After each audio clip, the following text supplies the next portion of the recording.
નમસ્કાર વિદ્યાર્થી મિત્રો. લાસ્ટ ટાઈમ આપણે MEC 205 પેપરની અંદર ઇન્ડિયન ઇકોનોમિક પોલિસીસ વિશે આઝાદી પહેલાના સમયની ચર્ચા લીધી અને ત્યારબાદ ઓવરઓલ ટ્રેન્ડમાં ફેઝ 1 1950થી 80, ફેઝ 2 80થી 90, ફેઝ 3 1990થી 2008 ની ચર્ચા કરી. 1990થી 2008માં એટલે ગ્લોબલાઇઝેશન પછી આપણે 1990sના ડિકેડ્સમાં જીડીપી ગ્રોથ રેટ જોયું હતું. 4% એન્યુઅલી વધતો હતો. એ સીધો પછી 7.1% થયો અને વળી પાછો એ 5.2% વળી પાછો ઇન્ક્રીઝ થઈને જીડીપી ગ્રો 8.2% એન્યુઅલી આ રીતે જમ્પ આવ્યું. અને પોપ્યુલેશન ગ્રોથ રેટ આપણે ત્યાં સ્ટેબલ થયું અને 1.1% પર એનમ થયું. ફોરેન ડાયરેક્ટ ઇન્વેસ્ટમેન્ટ પણ ઇન્ટ્રોડ્યુસ થયું. એટલે આ બધી વાત આપણે લાસ્ટ લેક્ચરમાં જોઈ હતી. હવે 2008થી 14 દરમિયાન આપણે જે જોઈએ તો મુખ્ય મુદ્દો global economic crisis a fall in inflows of foreign direct investment, global economic ક્રાઇસિસને કારણે એફડીઆઈ ઘટ્યું 2008થી 14માં. Outflow, rise in outflow on account of portfolio disinvestment. અને number 3, decline in export order from developed market economies. એટલે નિકાસો પણ વિકસિત દેશોની ઘટી સમગ્ર ક્રાઇસિસને કારણે. એટલે 2008-9માં 9.3% ગ્રોથ રેટ અગેન્સ્ટ વળી પાછું જે 2007-8માં 10.8% હતા એ ઘટ્યું. અને agricultural 1.6% from 4.9% and around industry to 3.9% from 7.4%. The decline in service activity could be attributed to lower demand for offshoring and IT-enabled service from US and Europe, where several economies are grappling with debt problem. એ લોકોને દેવાના પ્રશ્નો પણ. એટલે ફરી પાછું real GDP 2011-12ની વાત કરીએ તો 6.5%. એટલે અને વળી પાછું એનપીએસ તો ખરું જ, નોન પરફોર્મિંગ એસેટ. તો આ બધી બાબતોને કારણે વળી પાછું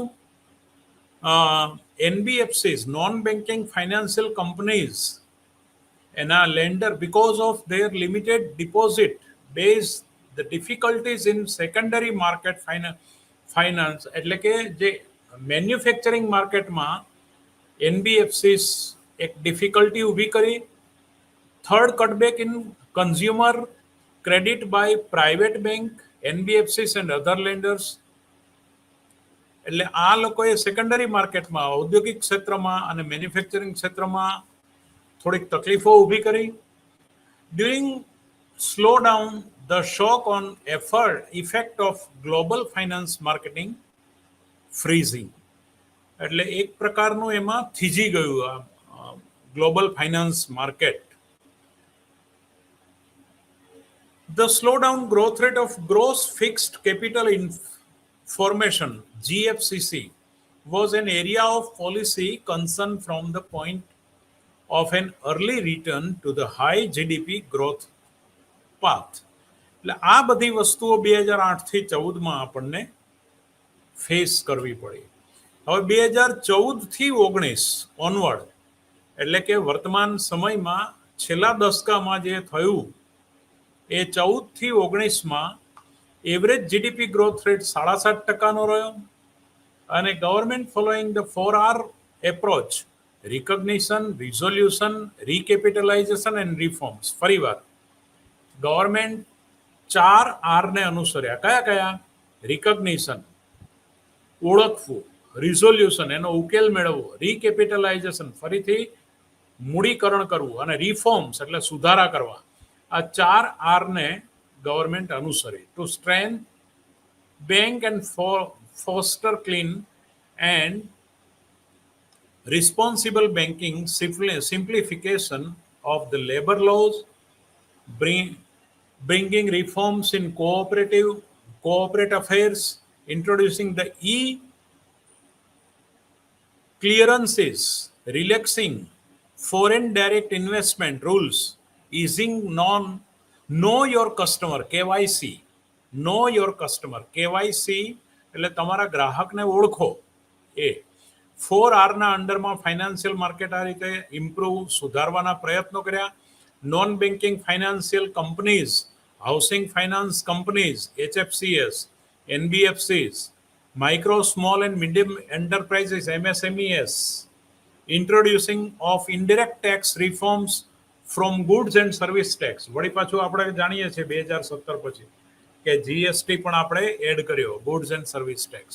એટલે આ બધું રિફોર્મ્સની પછીની પ્રક્રિયા એટલે છે. તો India's GDP growth moderate 5% in 2019-20 as compared to 6.8% in 2018-19. કારણ કે પેલું ઘર જ્યારે સફાઈ કરવાની હોય, કચરો કાઢવાનો હોય, ત્યારે થોડું ડસ્ટિંગ કરવું પડે, એમાંથી પછી ઇમ્પ્રુવમેન્ટ થાય. ફાઇનાન્શિયલ માર્કેટમાં એનબીએફસીસ, માલિકી ફેરબદલી, વળી પાછું જેનું પરફોર્મન્સ ના હોય એને પાછું લીલામ કરીને બીજા ક્ષેત્રોને સોંપવું, આ બધું સરકારીકરણમાંથી ખાનગીકરણ કરવું, આ બધી જ પ્રોસેસમાંથી પસાર થવું પડતું હોય છે. એટલે આઈડેન્ટિફાઈ પોઝ ફેઝ એટલે કે કયા ક્ષેત્રો એવા છે કે જેમાં પરિવર્તનની જરૂર છે, એને પણ ઓળખવા પડે, એનું રીકેપિટલાઇઝેશન કરવું પડે, પુનર્મૂડીકરણ, એમાં રિફોર્મ કરવા પડે, એમાં સુધારા કરવા પડે.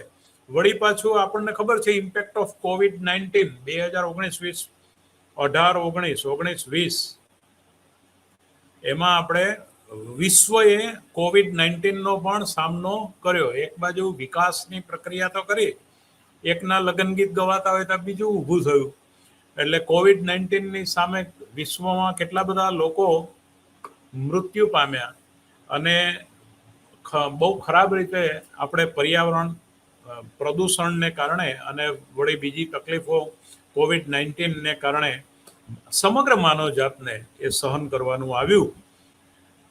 તો આ બધી વસ્તુઓ આપણે એના મૂલ્યાંકનમાં લેવી જોઈએ. Structural changes in the economy, અર્થતંત્રના માળખામાં ફેરફાર. તો કમ્પોઝિશન ઓફ, હું પેજ નંબર 38 પર ચર્ચા કરી રહ્યો છું આપની ટેક્સ્ટ બુકમાં. ટોટલ 660 પાનાની મેં ગયા લેક્ચરમાં કહ્યું હતું એ ટેક્સ્ટ બુક છે, એમાંથી હવે સ્ટ્રક્ચરલ ચેન્જીસમાં કયા કયા મુદ્દા હું લઉં છું? Composition of gross domestic product. હવે સેક્ટરલ ડિસ્ટ્રીબ્યુશનની હું તમારી આગળ ચર્ચા કરું છું. ક્ષેત્રીય પ્રદાન ભારતના જીડીપીમાં 2011-12ના ભાવાંકો પ્રમાણે એટલે ફેક્ટર કોસ્ટ એટલે કે સાધન ઉત્પાદન ખર્ચ, સાધન ખર્ચની રીતે, ટકાવારીની રીતે 1960-61માં પ્રાઇમરી સેક્ટરનું કોન્ટ્રીબ્યુશન 2011-12ના ભાવાંકો પ્રમાણે 51% હતું. એ 2010-11માં પ્રાઇમરી સેક્ટર 17%એ આવ્યું. 1990-91 જ્યારે ગ્લોબલાઇઝેશનની શરૂઆત થઈ ત્યારે આપણે ત્યાં પ્રાઇમરી સેક્ટરનું જીડીપી કોન્ટ્રીબ્યુશન એક factor cost at price level of 2011-12 in percentage, we are on 33% in primary sector in 1990-91. 2000-2001 એટલે દસકા પછી આપણે 25%માં આવ્યા, અને 10-11માં એટલે પછીના દસકામાં આપણે 17% પર છીએ. અત્યારે 17% પર ચાલુ છીએ. Secondary market manufacturing and industries, તો 1960-61માં આ જ ભાવાંકો પ્રમાણે 18%નું પ્રદાન હતું. એ 90-91માં 24% થયું, 2001માં 24% અને 2010-11માં 24.5%. એટલે એનો ગ્રાફ સ્ટેબલ રહ્યો છે. થોડો 18%થી 24%, 60થી 90, 30 વર્ષના ગાળામાં વધ્યો, પછી વધેલો સ્ટેબલ રહ્યો છે. ટર્શિયરી સેક્ટર સર્વિસ ક્ષેત્રમાં 1960-61માં 31% આપણું કોન્ટ્રીબ્યુશન હતું. એ 1990-91માં 43% થયું, 2000-2001માં 51% અને 2010-11માં 58.5%. હવે આ ટર્શિયરી સેક્ટર મોટે ભાગે શહેરમાં પ્રધાનપણે, ગામડામાં આપણે બહાર નીકળીએ તો આપણું ખેતર હોય, લોકો ખેતરે જતા હોય, ખેત મજૂરી કરતા હોય, ખેતીને લગતા બીજા લુહારી સુથારી કામો કરતા હોય. પ્રાઇમરી સેક્ટરમાં કરિયાણાની દુકાન કે બીજું કંઈ આ પ્રાથમિક ઉપભોગની ચીજ વસ્તુઓનો વેપાર, આવું બધું હોય. શહેરમાં તમે નીકળો એટલે હવે નવી પેઢી નકરી કોમ્પ્યુટર પર નોકરી કરે છે. એટલે ટર્શિયરી સેક્ટરમાં આ બધું જે આઈટી સેક્ટર એ એકદમ હરણફાળ આપે. ફિઝિકલ જગ્યા જરૂરી ના રહે. તમે કોઈ દિલ્હીની કંપનીમાં અમદાવાદમાં બેઠા બેઠા નોકરી કરી શકો. એટલે અને વિશ્વના વિસ્તારો, એટલે આને કારણે સર્વિસ સેક્ટર બહુ જ હજી પણ વધશે. સર્વિસ સેક્ટરનું કોન્ટ્રીબ્યુશન હજી પણ વધે તો ના નહીં, કારણ કે એગ્રીકલ્ચર અને સેકન્ડરી સેક્ટરમાં તો બરોબર છે, પણ ટર્શિયરી સેક્ટર હવે વધારે કમાણી કરાવતું અને ઇઝી થઈ ગયું છે. આઈટીએ એમાં હરણફાળ લીધી છે. આ સોર્સ ક્યાંથી તમારી ટેક્સ્ટ બુકમાં લેવામાં આવે છે, પેજ નંબર 38 પર. ઇકોનોમિક સર્વે વેરિયસ ઇસ્યુઝ, એટલે ઇકોનોમિક સર્વેમાંથી આ વાત કરવામાં આવી છે. Now sector share of employment. હવે આ બરાબર છે કે tertiary sector, primary sector, secondary sector અને ટર્શિયરી સેક્ટરનું કોન્ટ્રીબ્યુશન કેટલું રહ્યું. હવે આપણે એ જોવું છે કે આમાં ગામડાનો કેટલું પ્રદાન છે, અર્બન એરિયાનો કેટલો પ્રદાન છે, total. Now changes, table number 2.2 નું વિહંગાવલોકન કરું છું, પેજ નંબર 38 પર. Changes in sectoral shares of employment, UPSS percentage. એટલે changes in sectoral share of employment એટલે દરેક ક્ષેત્રના રોજગારીના ટકા કેટલા હતા. તો ગામડામાં 1983માં 81.80% રોજગારી પ્રાઇમરી સેક્ટરમાંથી હતી. એ જ સમયે રૂરલ એરિયામાં 1983માં 8.60% રોજગારી સેકન્ડરી સેક્ટરમાં હતી ને ટર્શિયરી સેક્ટરમાં 9.5% રોજગારી હતી. આ રીતે 100% રોજગારી થતી હતી. એ ગામડાના ક્ષેત્રમાં 2004-05માં પ્રાઇમરી સેક્ટરમાં, ખાલી ગ્રામ્ય વિસ્તારોને જ આપણે ધ્યાનમાં લઈએ છીએ, તો 73% રોજગારી પ્રાઇમરી સેક્ટરમાં, સેકન્ડરી સેક્ટરમાં 13.20% અને ટર્શિયરી એટલે સેવા ક્ષેત્રમાં 13.80%. આ રીતે 100% રોજગારી થતી હતી. એટલે ગામડાના મોટાભાગના લોકો તો પ્રાઇમરી સેક્ટર પર જ મોટાભાગના ડિપેન્ડ છે. 2009-10ની પણ પરિસ્થિતિ હું તમને કહું તો પ્રાઇમરી સેક્ટરમાં સંકળાયેલા રોજગારી સાથે સંકળાયેલા 68.60% લોકો, જે સેકન્ડરી સેક્ટરમાં, ગામડાની જ વાત છે, શહેરોની નથી. ભારતમાં પણ આપણે ગ્રામ્ય વિસ્તાર અને શહેરી વિસ્તાર એ બે રીતે પ્રાઇમરી, સેકન્ડરી અને ટર્શિયરીના કોન્ટ્રીબ્યુશન ઇન એમ્પ્લોયમેન્ટ એ આંકડા હું તમને આપી રહ્યો છું. તો 16.70% રોજગારી સેકન્ડરી સેક્ટરમાં અને 14.70% રોજગારી સેવા ક્ષેત્રમાં.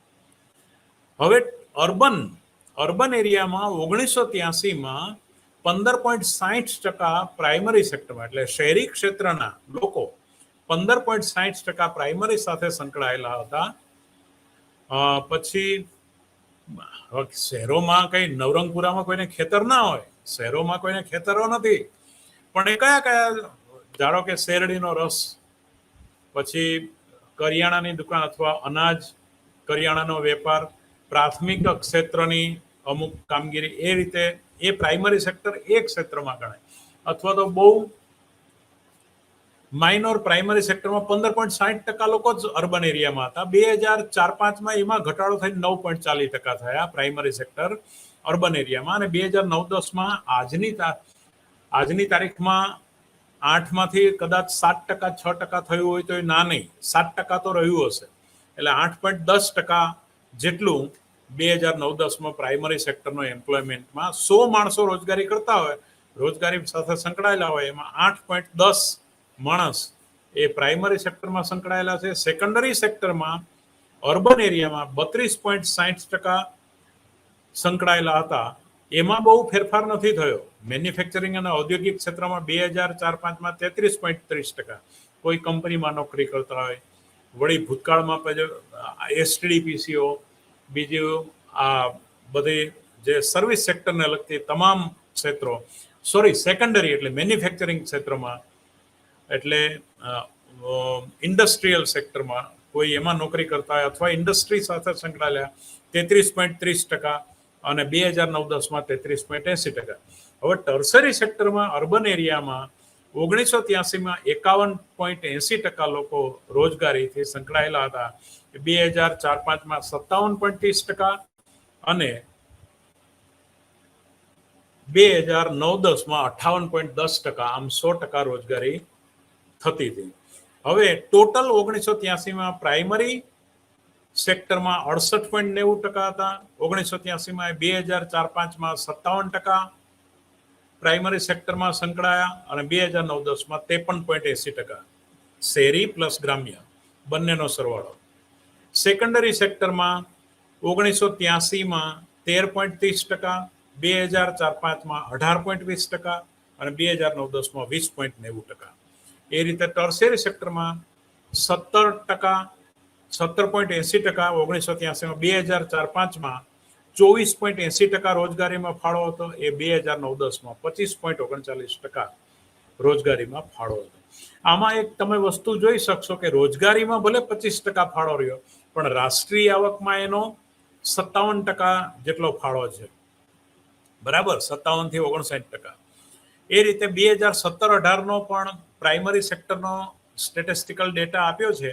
44.6%, સેકન્ડરી સેક્ટર 24.4% અને 31% ટર્શરી સેક્ટર. આ રીતે 100% રોજગારીમાં ફાળો થાય છે. Share of organised and unorganised sector in output and employment. ઉત્પાદન અને રોજગારીમાં સંગઠિત અને બિન સંગઠિત ક્ષેત્રનો ફાળો કેટલો રહ્યો, તો એની વાત પણ આમાં કરવામાં આવી છે કે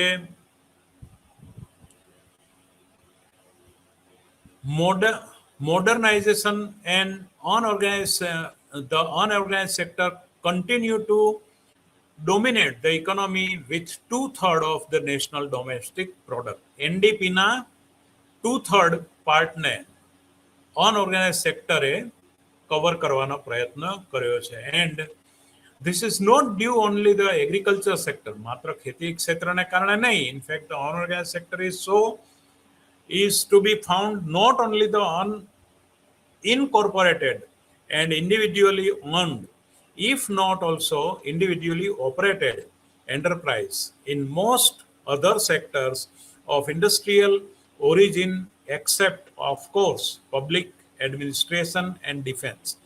એટલે કે જાહેર વહીવટ અને લશ્કર સંરક્ષણ આ સિવાયના પણ અનઓર્ગેનાઇઝ સેક્ટર ને આપણે ગણીએ છીએ. Basic change here food influence the economy કન્સિડરેબલી. એટલે ગણનાત્મક રીતે અર્થતંત્રને પ્રભાવિત કરે છે. નાવ 2.3.4 નો મુદ્દો પેજ નંબર 39 પર છે.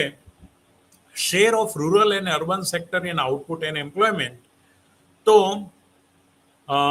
એની અલગ અલગ આપણે જે જરૂરી છે એટલા જ આંકડાઓ લઈએ, બધા આંકડા લેવા નથી.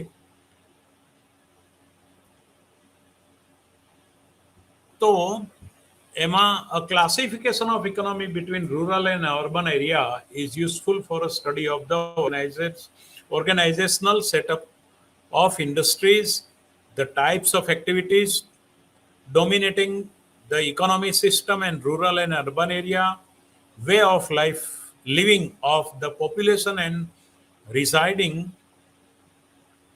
in areas categorized under two groups. Information relating to rural-urban distribution of domestic product is available from various research surveys and studies, including those by NCAER during the last 2 decades, the rural economy has grown much faster.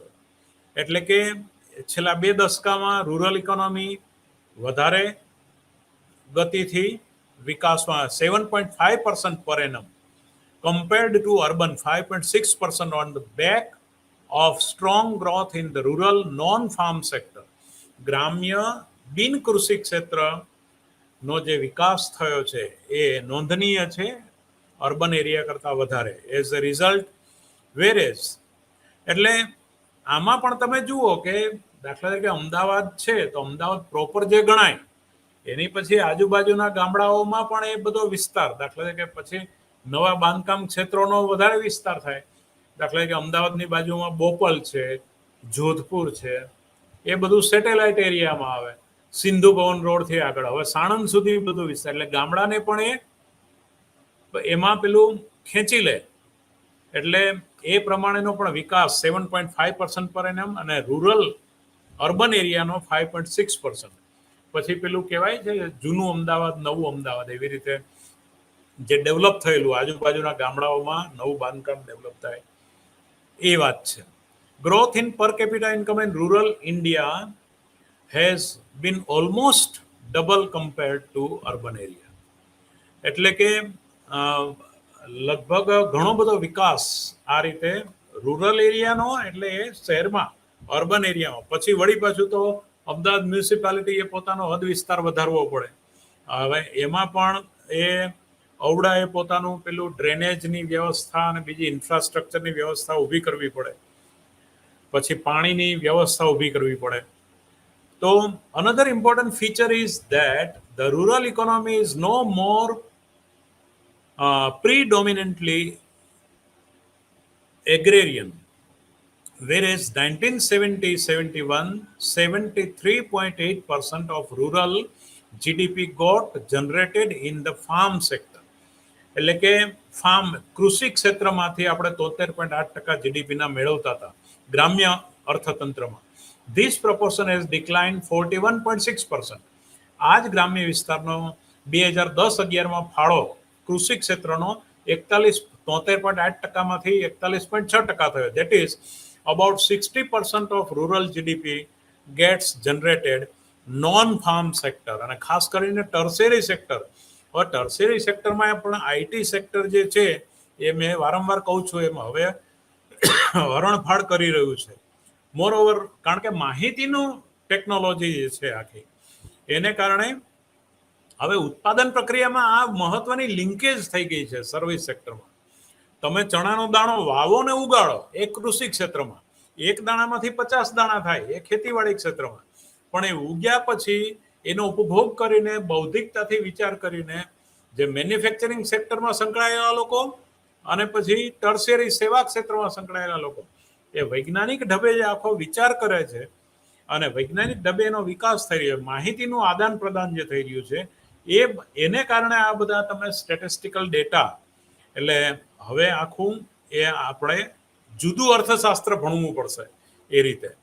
એટલે moreover rural India has been far more resilient in the face of the abrupt turn around in the economy than the rest of India.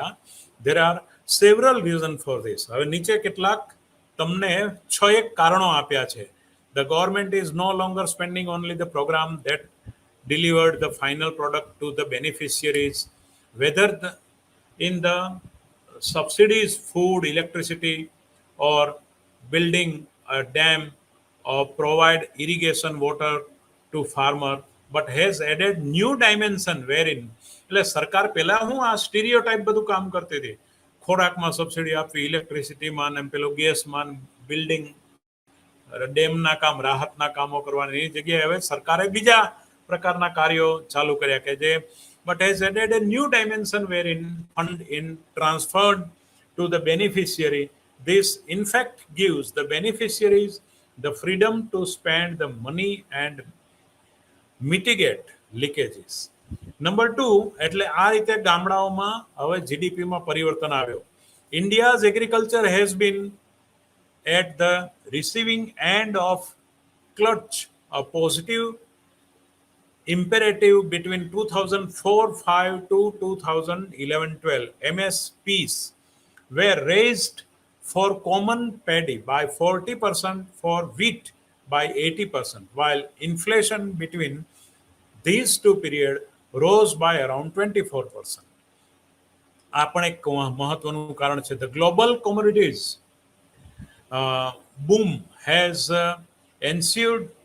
New agriculture export markets thus strangely seem insulated even after the onset of a global recession.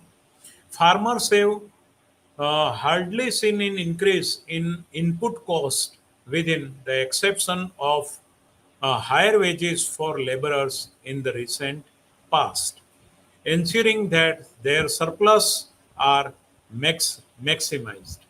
હવે કૃષિ ક્ષેત્રમાં શ્રમના કાંઈ એટલા બધા comparatively વેતનો વધ્યા નથી, એટલે શ્રમ જે છે કાર્યકુશળતા હાંસલ કરી અને બીજા ક્ષેત્રોમાં જવાનું પસંદ કરશે. આજે કૃષિ ક્ષેત્રમાં પણ તમે જોઈ શકો છો કે જ્યારે એમાં અમુક સિઝન હોય તો સિઝનમાં ઘણી બધી મજૂરોની અછત થતી હોય છે.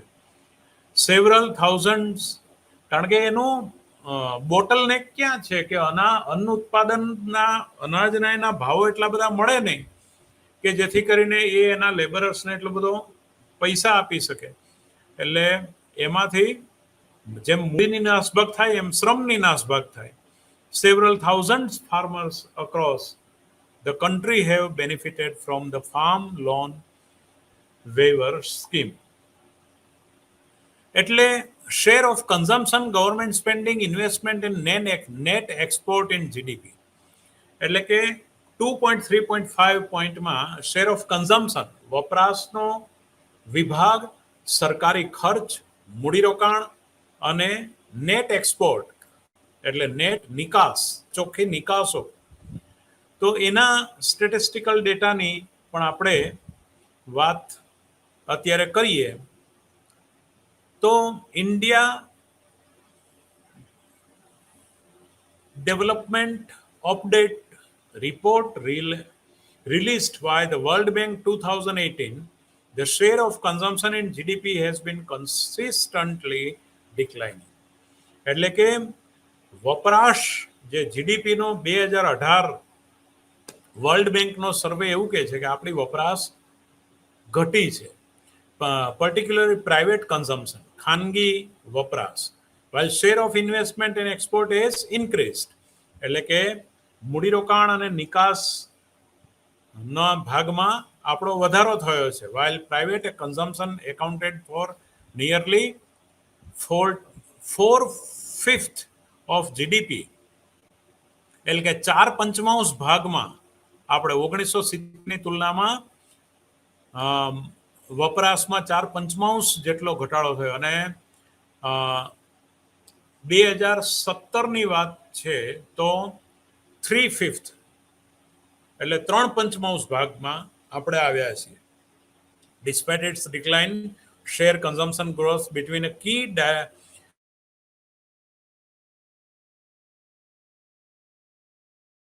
0.2 growth annually between 1971 and 2070. 1971 અને 17ની વચ્ચે એટલે ગ્રોથ 3.76%. હવે આ બધી વાત એની સાથે આપણે અહીંયા એક વાત શેર ઓફ પબ્લિક એક્સપોર્ટની વાત કરીએ એ રહી ન જાય. As a percentage, GDP tripled from 7.3% in 1991 to 22%. એટલે 7/21. તમે જુઓ કે 2007માં 1991 પછી 2007માં 3 ગણો વધારો થયો છે આપણે નિકાસોમાં, એટલે 22% વધારો થયો છે. આ આંકડાઓ પણ આપણે વપરાશ ઘટી છે, નિકાસો વધી છે અને gross fixed capital formation GFCF to GDP increase from 30.7% થી 34.7% 2008માં. 1990માં જે 30.7% હતી એ 34.7% થયું છે. એટલે આ આપણી પાસે સ્ટેટિસ્ટિકલ ડેટા અવેલેબલ છે. Share of the public and private sector in GDP. Public sector જીડીપીમાં પબ્લિક સેક્ટરનું કોન્ટ્રીબ્યુશન કેટલું છે અને પ્રાઇવેટ સેક્ટરનું કોન્ટ્રીબ્યુશન કેટલું છે. તો India development update report released by the World Bank in 2018. આ વર્લ્ડ બેંકના આધારે 2018ના historical public and private investment contributed approximately equally to the total investment, but the role of public investment in growth has diminished over time. એટલે કે public investment ક્રમશઃ ઘટતું ગયું છે after peaking at 12.7% of GDP. Top લેવલે જીડીપીના 12.7% public સેક્ટરે આવ્યા પછી એ ધીમે ધીમે ઘટતું ગયું છે.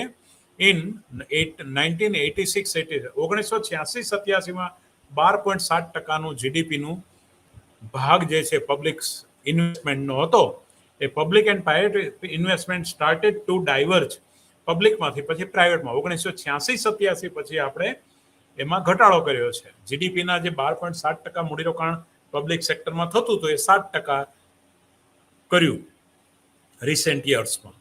એટલે compared to private investment exceeding 20% of GDP.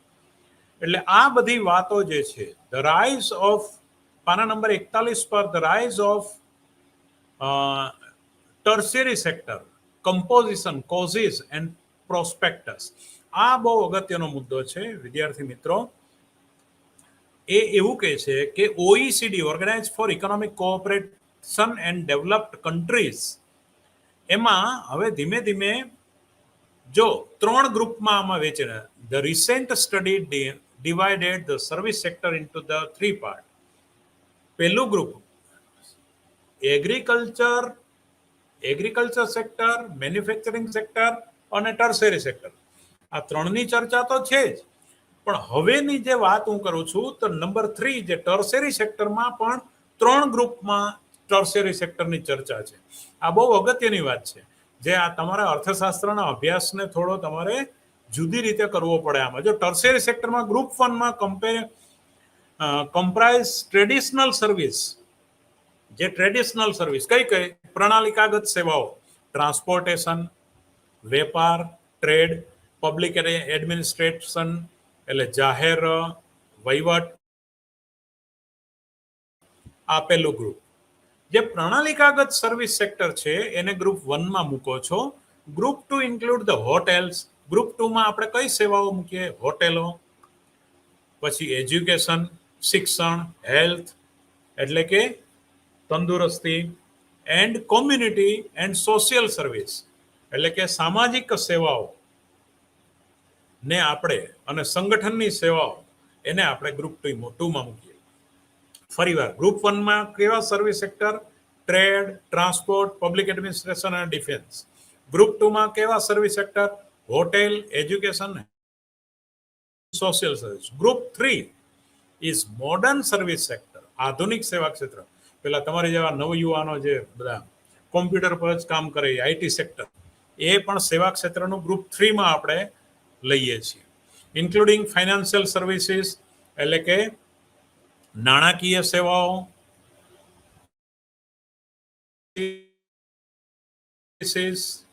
Communications and legal and technical services એટલે કે કાયદાકીય અને ટેકનિકલ સેવાઓ, કોમ્યુનિકેશન, પછી બિઝનેસ સર્વિસીસ ધંધાની સેવાઓ, કોમ્પ્યુટરની સેવાઓ અને નાણાકીય સેવાઓ.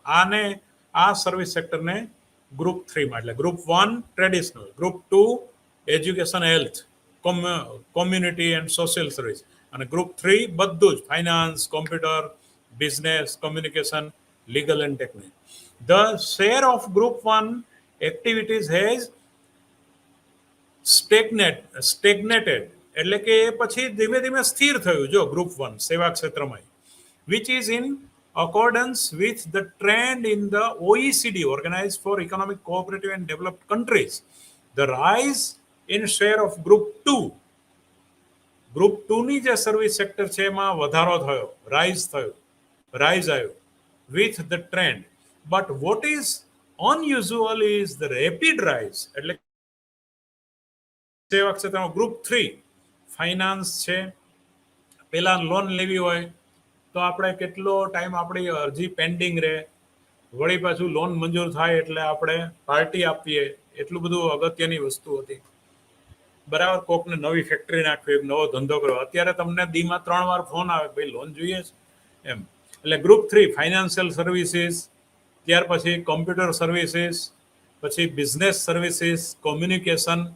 એટલે આ બધી વસ્તુઓ જે છે, in particular communication, business services, financial services, education, health and hotels accounted for રફલી half of the total growth. કુલ વૃદ્ધિની અડધી વૃદ્ધિ 2000 થી 2020 આ છેલ્લા 20 વર્ષમાં એમાં થયું છે. એટલે અર્થશાસ્ત્રનો અભ્યાસ, એના કારણો હવે હું તમને કહું કે કયા કારણો છે. The very important factor have been advance of information technology. Information ટેકનોલોજીમાં વધારો થયો એટલે this has enhanced the growth of high productive segment. ઊંચા ઉત્પાદકીય સેગમેન્ટમાં, સર્વિસ સેક્ટરમાં વધારો થયો. ટપાલો લખવાની રહી નહીં, પોસ્ટ વાળાનું ફાઇનાન્સનું કામ કરવાનું થયું. એટલે service activity involving low productivity activities, catering to a large mass of people. A large part of the service sector consists of infrastructure such as banking, insurance, finance, transportation, communication and social and community services such as education and medical facilities. બરાબર, પેલા insurance વીમો ઉતારનાર કોઈ નહોતા. અત્યારે એમ થાય કે ભાઈ ભલે આટલા વર્ષે રૂપિયા જાય, આપણને ટેક્સમાં ફાયદો મળે, કારણ કે પોતે સંકળાયેલા સર્વિસ સેક્ટર કે મેન્યુફેક્ચરિંગ સેક્ટર સાથે હોય, અને 30-35 હજાર રૂપિયાનો ઇન્સ્યોરન્સ ઉતારે. ભલે પૈસા જાય એમ જ ઈચ્છે, આપણે દવાખાનું ન થાય એમ ઈચ્છે, 5 લાખનો મેડિકલ ઇન્સ્યોરન્સ હોય તો, પણ આવે તો વર્ષે 30,000 ને ભૂલી જવા હારા. કેમ કે એનો ઇન્સ્યોરન્સ મળે છે ને જો તાત્કાલિક કોઈ મેડિકલ ખર્ચો આવે તેને પહોંચી વળી શકાય. અને urgent requirement of development is the proper. ખેતીવાડીમાં તો આ કોઈને ખ્યાલ જ નહીં.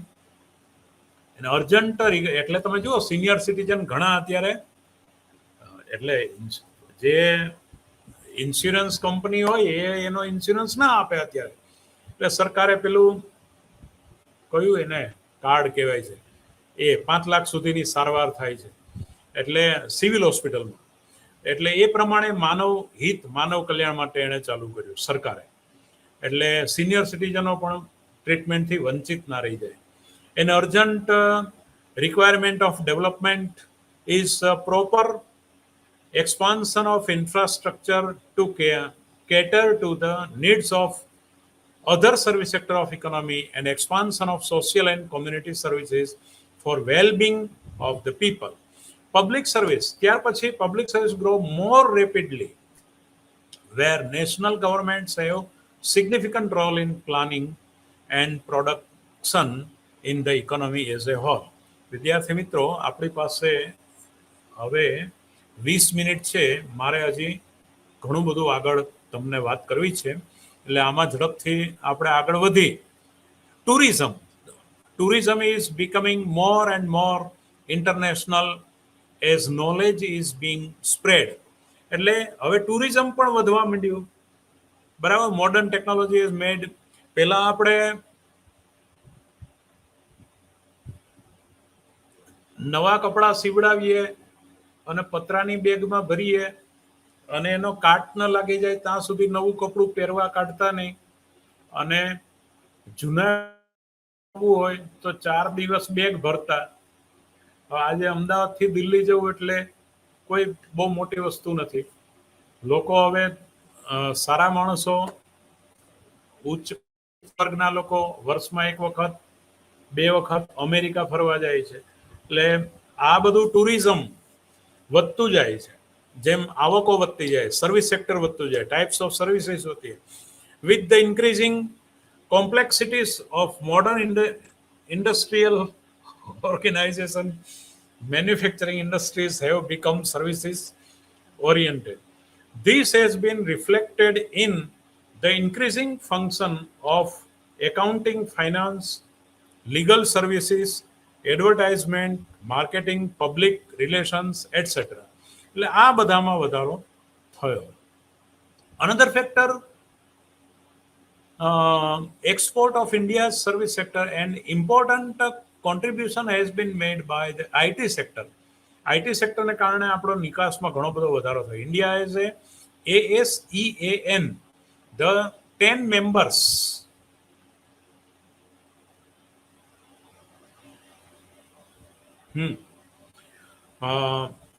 regional grouping moved closer to completing the bilateral trade pact, but finalizing a free trade agreement FTA on services and investment.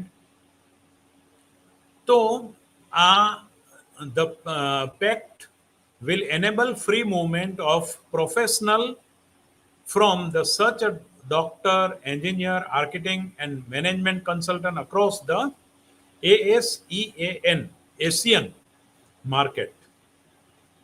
એટલે આ બધી જે આખી પ્રોસેસ છે, એટલે પ્રોસ્પેક્ટ એન્ડ ઓપોર્ચ્યુનિટી, એની પ્રગતિ અને એની તકો. તો domestic factor, some of the important factor can be briefly stated as follow. નીચેની રીતે એને કે as real per capita GDP grows, demand for service increase more than proportionately, and this in terms reinforce GDP growth itself.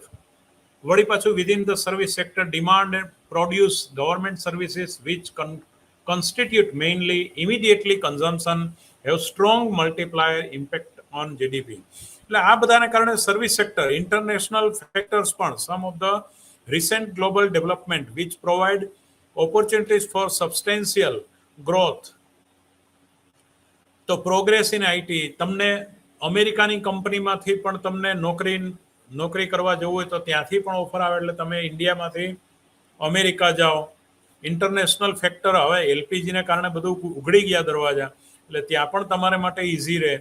Fastest growing segment of services is rapid expansion of knowledge based services such as professional technical service. આપણા MCA થયા હોય, કોઈ સારા ભણેલા ગણેલા હોય તો એ અમેરિકાની કંપનીમાંથી job મેળવે છે. આપણા ડોક્ટર્સ અત્યારે કેનેડા, અમેરિકા જઈ રહ્યા છે, તો ત્યાં પણ એને રોજગારીની વિશાળ અને ખૂબ સારી તકો મળી રહી છે.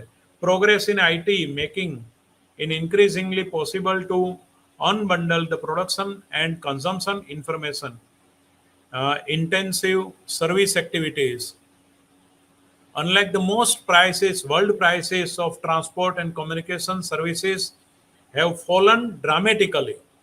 એટલે નાટ્યાત્મક રીતે ટ્રાન્સપોર્ટેશનના હવે ભાવો ઘટી રહ્યા છે. બીજા ભાવો, કોમ્યુનિકેશન સર્વિસીસના ભાવો પણ હવે ઘટી રહ્યા છે. The cost of communication is becoming independent of distance.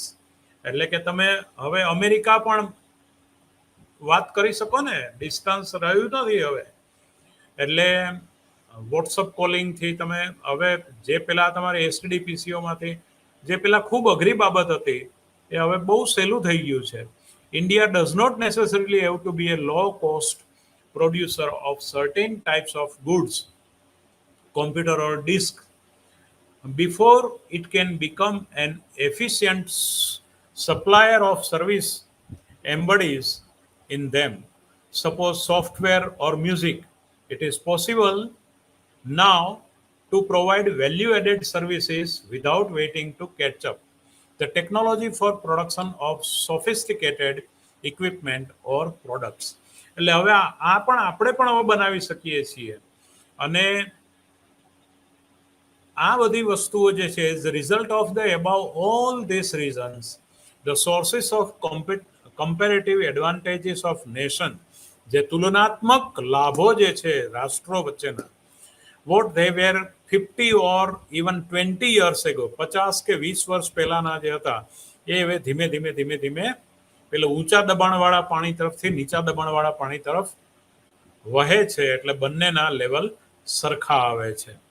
એટલે જે થિયરિટિકલી આપણે જે માનીએ છીએ, ઇન્ટરનેશનલ ટ્રેડ, કેપિટલ મૂવમેન્ટ, મૂડી, જ્યાં વધારે ફાયદો હોય, વધારે વ્યાજ મળે ત્યાં જાય, વધારે આંતરરાષ્ટ્રીય વ્યાપારમાં વધારે લાભ હોય એ જ દિશામાં મૂડીરોકાણ થાય. સ્કિલ મેન પાવર પણ એ દિશામાં. દાખલા કે અમેરિકામાં મેડિકલ મોંઘું હોય તો અહીંના ડોક્ટરો ફટ દઈને વિચારે ચાલો અમેરિકા, એટલે ત્યાંથી અમેરિકાથી કોઈ સામાન્ય માણસો હોય તો એ ટ્રીટમેન્ટ કરાવવા આપણા ઇન્ડિયનો અહીંયા આવે, પણ ત્યાં અમેરિકન લોકો ત્યાં ટ્રીટમેન્ટ કરાવશે, આપણા ડોક્ટરો પાસે પણ કરાવે.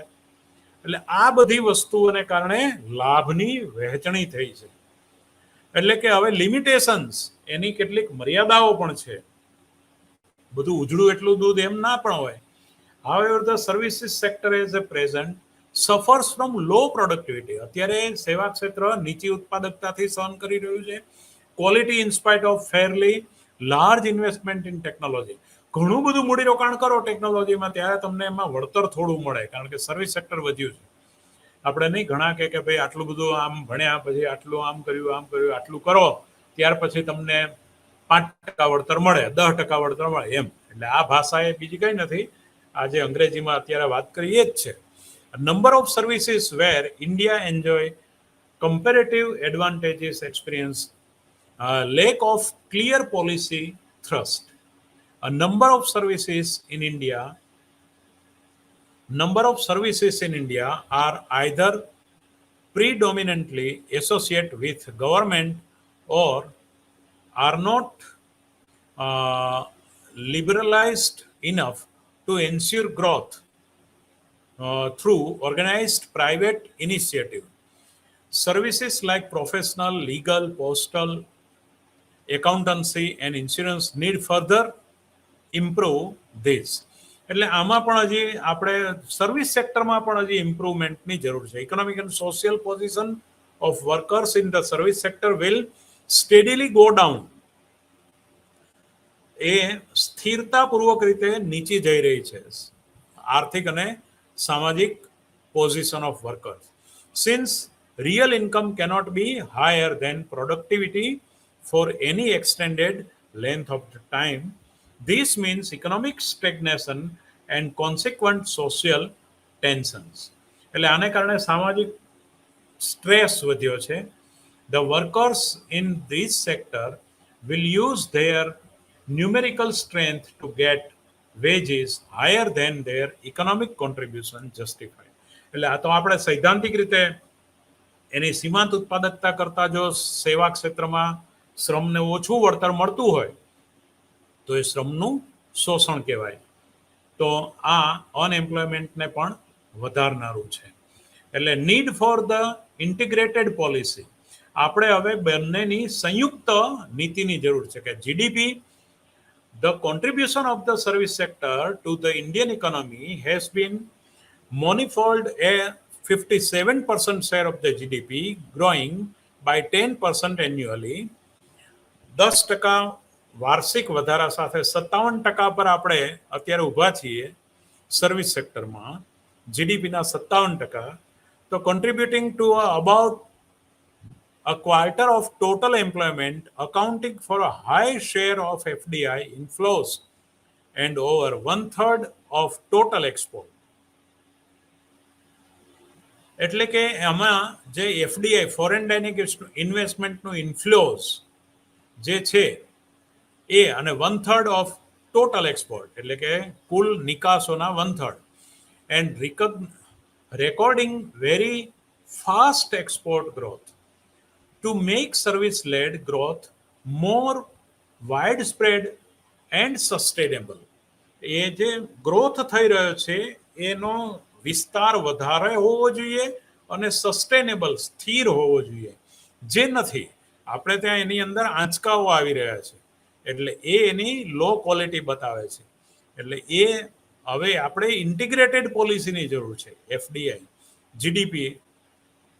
એટલે કે ટુ ડુ ધીસ અમુક જે છે એ વિદેશી મૂડીરોકાણને આપણે એમ પણ કહી શકીએ કે ભાઈ તમે અમુક ટકા અમારે ત્યાં મૂડીરોકાણ કરો છો અને કમાવો છો, તો અમુક ટકા તમે અમારા દેશમાં ઇન્ફ્રાસ્ટ્રક્ચર ઇમ્પ્રૂવ કરવામાં પણ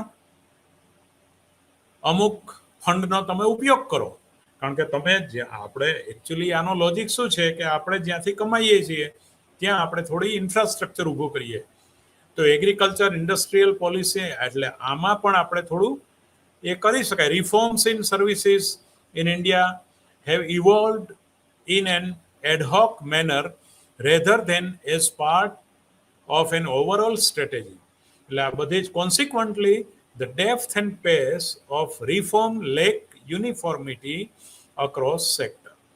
એટલે આ બધી વાત જે છે એ medium and long term growth prospect એટલે કે મધ્યમ ગાળાના અને લાંબા ગાળાના વૃદ્ધિના દર માટે sustains of the growth story need nourishment, not merely sound bites. એટલે કે લોંગ ટર્મ ગ્રોથ માટે આપણે અમુક પ્રકારની ઇન્વેસ્ટમેન્ટની જરૂર પડે અને પડવી જ જોઈએ અને પડે છે. The major policy initiative in recent decades, અત્યારના દસકામાં જે મેજર પોલિસી ઇનિશિયેટિવ છે તો ગવર્મેન્ટ ઓફ ઇન્ડિયા, પછી Reserve Bank of India, monetary policy committee MPC, ફેબ્રુઆરી 2015માં with a mandate to target handling inflation of 4%. આ બધાએ 4%નું ટાર્ગેટ રાખ્યો હતો with a band of 2% of point on either side, plus or minus 2માં. The framework has been successful in containing inflation since April 2015. Now, when the MPC, એટલે કે Monetary Policy Committee, was first convened, the monthly headline inflation has always remained within the band expect for 1 month. Now, discipline was also imposed. The gross financial deficit, GFD, the Fiscal Responsibility and Budget Management Act 2003, 2003નો આપણો FRBM નો કાયદો, which got a new lease of life since 2016. 2016 પછી એને આખું એનું નવીનીકરણ. તો determines the glide path of the ratio of GFD to GDP to reach an eventual target of 3%. The ratio declined from 4.5%. એટલે આ આપણે ગ્રોસ ફિસ્કલ ડેફિસિટ 3%, 4.5%માંથી ઘટાડી FRBM પ્રમાણે 3%નો ટાર્ગેટ રાખ્યો. તો 2013-14માં આપણે 3.4%, 2018-19માં 1 macro stability indicator have similarly improved. એટલે આ બધી વાત જે છે beneficiary focus on target delivery અને ઇન્ફ્રાસ્ટ્રક્ચર. પછી federalism, corporate exim, goods and service tax પણ આપણે, મેં તમને આજે લેક્ચરની શરૂઆતમાં કહ્યું એમ, ગુડ્સ એન્ડ સર્વિસ ટેક્સ પણ આપણે 2017થી એડિટ કર્યો જે વેલ્યુ એડિડ ટેક્સની જગ્યાએ. ડિમોનેટાઇઝેશન પણ આપણે કર્યું, 500 ને 1000ની નોટો બંધ કરી 8 નવેમ્બર 2016માં. એટલે આ બધા જે, પછી ફેડરલિઝમ, GST, બરાબર, પછી કોર્પોરેટ એક્ઝિટ, તો બેન્કરપ્ટ કોડ IBC 2016. એટલે ધીમે ધીમે છેતરપિંડી પણ ઘટતી જાય, કારણ કે વિકાસની સાથે આ બધી બાબતોને પણ ધ્યાનમાં રાખવી પડે. The challenges then remain. પછી આપણી સામે જે પડકારો આવ્યા છે, the GDP growth declined due to rise in real interest rate. GDP growth decline થયું, વાસ્તવિક વ્યાજના દર કરતા GDP ડિક્લાઇન થાય એ એક ચેલેન્જ છે તમારી પાસે. માણસો પૈસા ફિક્સ ડિપોઝિટમાં મૂકીને હોઈ રહે તો એને વધારે કમાણી થાય. તો આર્થિક પ્રક્રિયાને ફટકો પડે.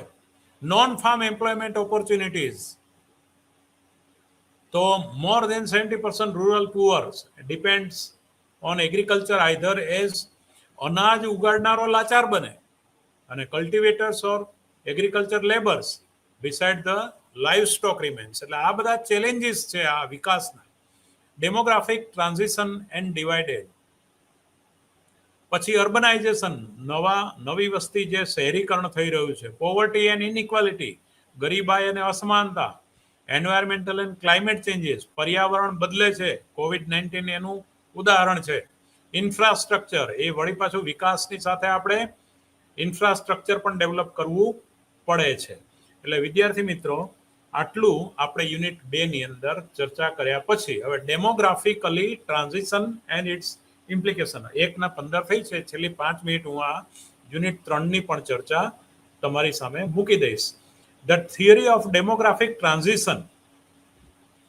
ઓબ્જેક્ટિવ શું છે? Understand the impact of demographic on economic growth and comprehends the concept of demographic dividend in details, assess of role of health, education and employment in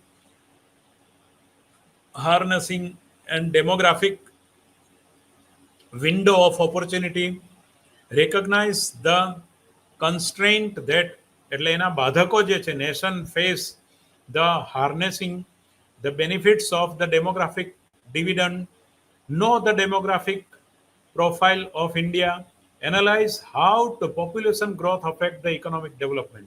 આટલા ઓબ્જેક્ટિવના અંડરમાં આપણે the theory of A demographic transition એટલે કે વસ્તી સંક્રમણનો સિદ્ધાંત, એના first stage of demographic transition, second stage of demographic transition, third stage of demographic transition, આ 3 સ્ટેજની આજે કોઈ પણ ભોગે આપણે ચર્ચા 4 મિનિટમાં કરી લઈએ.